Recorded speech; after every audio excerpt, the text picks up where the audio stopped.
cikin sufaye 'yan ɗariku a cikin aƙidunsu akwai jingina ma wasu sanin abin da yake ɓoye. Akwai wanda za ka ga an ce shehi ne a ɗariƙa, shi zai iya gaya maka ma abin da yake cikin ranka. Akwai wani littafi na wani malami da ya yi masuna ɗabaƙatu a Auliya Sudan, a ciki sai ya faɗi wani shehi yake cewa shi shehin in har kana zaune kusa da shi to kaka yadda zuciyarka ta ɗarsa maka wani mummunan abu don zai sani. Har ma ya ce yana da sanda, ana zaune wani lokaci sai aka kawai ya ɗauki sanda ya narka ma ɗaya daga cikin waɗanda suke zanne kusa da shi. Sai ya ce abin da ya faru shine wai wannan shehin ya yi tsinkaye ne a zuciyar wannan muridin, ya ga ya ɗarsa wani mummunan abu a zuciyar shi. Kaga wannan kafirci ne, saboda ba mai irin wannan sifar. Allah shine alimun bi zati sudur, shine masanin abin da ke cikin kirji, shine masanin abin da ke cikin zuciya. To amma sai ga wani wai an ce wai shi yana sanin abin da yake boye. Saboda haka dai kamar yadda na faɗa, kuɓutar imani shine mutum ya yadda ba mai irin wannan sifar sai Allah, ba wanda zai iya gaya maka abin da yake ɓoye. To in an ce al-ghaib, ghaibi shine dukkan abin da ya ɓuya gare ka, shine ake ce ma gaibi. Baka gan shi ba, baka ji shi ba, baka ji labarin shi ba, wato ba dai wata hanya daga cikin hanyoyin da suke kawo maka saƙo da ka riski wannan abu, to shine ake ce ma gaibi. Abinda baka gani ba, baka ji ba, ba a baka labari ba, to da an ji kana bayani a kansa, to wannan kana bayani ne akan gaibi. To sai dai shi gaibi nau'i biyu ne, akwai gaibi mutlaki, akwai kuma gaibi muƙayyad. Akwai sakakken gaibi, wato koyayyen abubuwa waɗanda ba wanda zai san su in ba Allah ba, wanda suna nan da dama, kamar yadda ya tabbatar da haka ga kansa. Ya ce wa indahu mafatihul ghaibi la ya'lamuha illa huwa wa ya'lamu ma fil barri wal bahri wa ma tasqutu min waraqatin wala habatin fi zulumatil ardi wala ratabin wala yabisin illa fi kitabin mubin. Allah ya ce wa indahu mafatihul ghaibi, a gurin Allah ne mabudan gaibi suke. Wato gaibi ana nufin gaibi mutlaki, abubuwan da ba wanda zai san su in ba Allah ba, waɗanda sun gabata. Ai ita duniyar ba yanzu ta fara ba, shekaru zai yawa, to akwai abubuwan da sun wuce ba wanda ya san su in ba Allah ba. To balantana kuma abubuwan da ake cikinsu yanzu da abubuwan da za su zo nan gaba, ba wanda zai iya ce ma ga abin da zai faru nan gaba in ba Allah ba. Shi ne gaibi. To Allah ne yake da mabuɗan sanin waɗannan al'amurra, kuma ya ce la ya'lamuha illa huwa, ba wanda ya san su sai shi. To sai ya fara lissafi, ya'lamu ma fil barri wal bahr. Allah shine ya san cikakken abin da yake faruwa a cikin albarri, tudun ƙasa inda muke rayuwa, tsandauri, wal bahari, da cikakken ilimin abin da ke faruwa a cikin tekuna da ruwaye. Ya ce wa ma tasqutu min waraqatin, babu wani ganye da zai faɗo daga jikin tushensa ya faɗo ƙasa, illa ya'lamuha, face Allah ya san su. Kuma tasqutu min waraqatin, sai ce wala habbatin fi zulumatil ardi, babu wata ƙwaya da za ta bunƙuso daga cikin ƙasa, fi zulumatil ardi, illa ya'lamuha, face Allah ya san da ita, ya kuma san lokacin da ta fito. Ya ce wala ratbin wala yabisin, babu wani abu ɗanye a duniya, babu wani abu busasshe, illa fi kitabin mubin, face yana cikin littafin Allah bayyananne.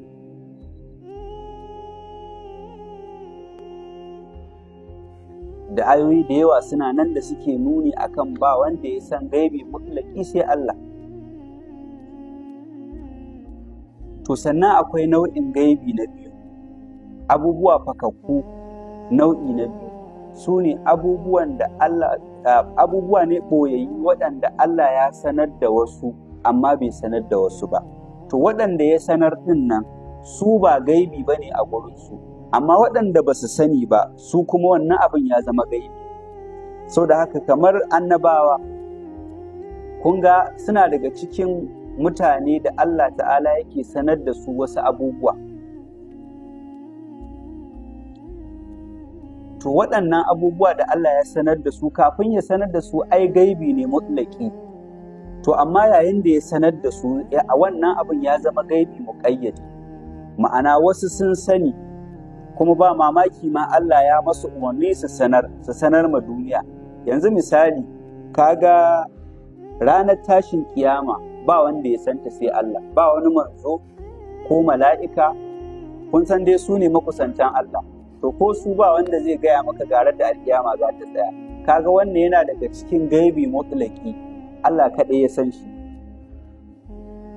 To da haka in aka ji wani yana bayanin da alkiyama za ta tashi, to ya kafirta, ya zama kafiri. To amma kamar alamun tashin kiyama, kun ga Allah ya sanar da manzanni, daga ciki har da manzon mu sallallahu alaihi wasallam. Allah ya gaya mashi in alkiyama ta taho abu kaza da kaza da kaza da kaza zai faru. To kun ga a wannan nau'in gaibi yanzu ya tashi da gaibi mutlaki ko wanda Allah kaɗai ya sani, ya zama ilimi. Kuma yanzu dan aji wani ya cewa kahin alkiyama ta tashi abu kaza zai faru, kun ga ba za a ce yana faɗar gaibi ba, domin mi Allah ya riga ya sanar. Sannan akwai abubuwa da suka wuce waɗanda ba ma nan suka faru, al'ummomin da suka gabata abubuwan suka faru, amma Allah ya sanar da manzan Allah sallallahu alaihi wasallam cewa ga tarihin annabi Musa, ga tarihin wani, ga abin da ya faru. Kun ga shi ma dan an ji muna bayani shi ba gaibi ba ne, domin me Allah ta'ala ya sanar da manzanni. To haka nan akwai abubuwan da za su faru nan gaba, waɗanda annabi ya faɗi wasu daga ciki cewa abu kaza zai faru, abu kaza zai faru, kuma aka ga abin nan ya faru kamar yadda ya faɗa. Waɗanda ma ya faɗa ba su faru ba za su faru kamar yadda ya faɗe su. To amma kada ka yi tsammanin ko wannan gaibi ne irin wancan wanda Allah kaɗai ya san shi. To sai kuma nau'in gaibi na uku shine abubuwan da suke faruwa tsakaninmu, wanda wani zai iya sani wani ba zai iya sani ba. Yanzu misali, sai a yi wani abu ya faru a nan, a faɗi wata magana ko a yi wani aiki, kaga wanda yake nan shi zai san abin da ya faru dan ya ji ko ya gani ko sai ho wanda aka ba wa labari. To idan wani cikin mutane bai nan abin ya faru, bai ji ba, bai gani ba, ba a ba shi labari ba, to abin ya zama gaibi gare shi. Ina fata an gane. In aka ji yana faɗa shi, to ya zama ya faɗi gaibi kuma ya kafirta, saboda bai da wata hanya ta sanin abin. Kamar yadda na faɗa, bai nan aka yi, bai ji ba, bai gani ba, kuma wani bai ba shi labari ba. Kaga sai in aka je yana cewa ai abu kaza ya faru, abu kaza ya faru, kaga yana duba ko kuma yana shaci faɗi, yana ƙoƙarin ya ce ya san gaibi, to shi kuma irin wannan aikin kafirci ne. Ai shi ne 'yan duba suke da bokaye, ina fata an gane, shi yasa suka tabbata kafiran, saboda suna yafa mayafin Allah ne, aikin da Allah shi kaɗai yake da shi, sai suna cewa su ma suna yi. Kaga kamar suna fito na fito, suna jayayya da Ubangiji, wato suna neman sai sun yi kamanceceniya da shi ga wani aikin da ba mai yin shi sai shi. Allah ne, shi dai Allah ya daidaita akan al'arshi, ba cakuɗe yake da mu ba, zatin Allah baya tsakanin bayi, ba kamar yadda wasu ke faɗa ba cewa Allah yana ko'ina, ba haka ba ne. Allah subhanahu wa ta'ala ya daidaita akan al'arshi kamar yadda muka karanta tun mastawa alal arshi.